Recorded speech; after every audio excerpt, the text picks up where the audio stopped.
পরিবেশ প্রাকৃতিক দৃশ্যর জন্য খুবই সুন্দর।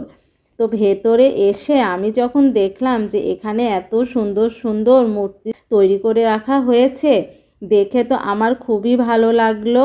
তো প্রথম ফাংশনটা তোমাদের এই ব্লকে আমি দেখাবো, আর দ্বিতীয় ফাংশন ভেতরে গিয়ে ওখানে আরও অনেক কিছু আছে, সেটা তোমরা নেক্সট ব্লকে দেখতে পারবে।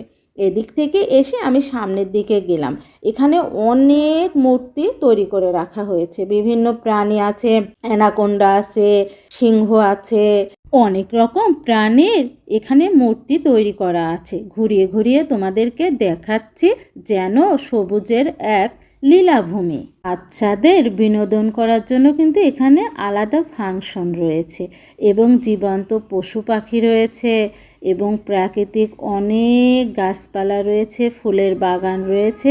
সেটা পার্ট 2-তে তোমরা দেখতে পারবে, বিকজ আজকের ব্লগটা যথেষ্ট বড় হয়ে গিয়েছে, তোমাদের দেখার তো ধৈর্য থাকবে না, যার কারণে আমি দুটো ভাগে বিভক্ত করেছি। মাইন্ড ফ্রেশ করতে চাইলে এখানে এসে কিন্তু ভালো লাগাতে পারো মনটাকে। তো ফুলটা দেখে খুবই ভালো লাগলো। আজকে এই পর্যন্ত, ইনশাল্লাহ পরবর্তী একটা নতুন ব্লগে তোমাদের সাথে দেখা হবে। টেক কেয়ার, খোদা হাফেজ।